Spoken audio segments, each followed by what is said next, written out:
పెట్టేసుకుందాం. ఇక్కడ నుండి కూడా 12.5 దగ్గర ఇలా మార్క్ చేసుకుందాము. ఇక్కడ 13 ఉంది, ఇక్కడ కూడా 13 దగ్గర ఈ విధంగా మార్క్ చేసుకొని ఇలా స్ట్రైట్ గా ఒక లైన్ అయితే తీసుకుందాము.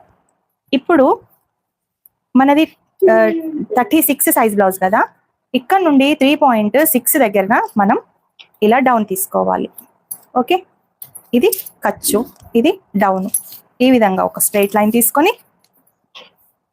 ఈ సైజ్ బ్లౌజ్ ఎక్కడి వరకు ఉంది, ఇదిగోండి ఇక్కడ నుండి ఇక్కడ వరకు ఉంది. మనకు ఇక్కడ వరకు ఉంది, ఇక్కడ నుండి ఫుల్ హ్యాండ్స్. ఇది ఫుల్ హ్యాండ్స్ అంటే ఇక్కడ వరకు ఇలా మనకు వచ్చింది.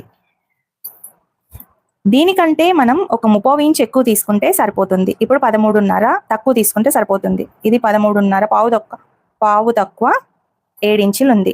అంటే 1, 2, 3, 6 ఇంచులు తీసుకుంటే ఇక్కడ సరిపోతుంది. మనం ఒక 6 ఇంచుల దగ్గర ఈ విధంగా ఇలా మార్క్ చేసుకొని చంక ఎక్కడుంది, మనకు చంక ఎంత వచ్చిందండి, 8.75 వచ్చింది కదా.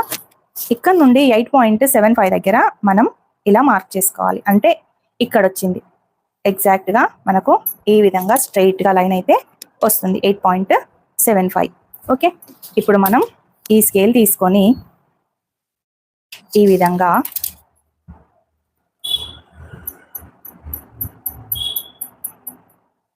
ఇలా మనం ఒక లైన్ అయితే నీట్ గా తీసుకోవాలి. అలాగే ఇక్కడ నుండి ఒక 30 ఇంచ్ మనం ఇలా డౌన్ కటింగ్ చేసుకొని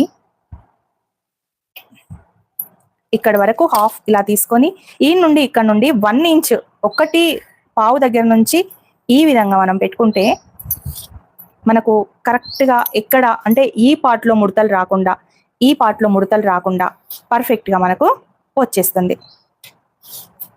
ఓకే, నేను ఈ బ్లౌజ్ వచ్చేసి 36 సైజ్ కాబట్టి 3.6 డౌన్ తీసుకున్నాను. ఇక్కడ నుంచి 3.6 దగ్గర డౌన్ తీసుకున్నాను. ఇది 3.5 కదా, 1 పాయింట్ ఇలా కిందికి తీసుకున్నాను, 3.6. ఓకే, ఇప్పుడు మనం హ్యాండ్ కటింగ్ అయితే చేసుకుందాం. ఎవరికైనా హ్యాండ్ కటింగ్ అర్థం కాకపోతే కామెంట్ బాక్స్ లో పెట్టండి, నేను తప్పకుండా మళ్ళీ ఒక వీడియో చేసి పెడతాను. ఇక్కడ కచ్చక తీసుకోవాలి. ఇక్కడ నుండి స్ట్రైట్ గా ఇక్కడ ఒక కచ్చక తీసుకొని ఇక్కడ నుండి ఇలా 1/2 ఇంచ్ 30 ఇంచ్ మనం ఇలా డౌన్ కటింగ్ తీసుకుంటే మనకు కరెక్ట్ గా వస్తుంది. ఓకే, ఇవి 2 జాయింట్లు కూడా మనం టోటల్ బ్లౌజ్ అయిన తర్వాత కటింగ్ చేసుకుందాం క్లాత్ ని బట్టి.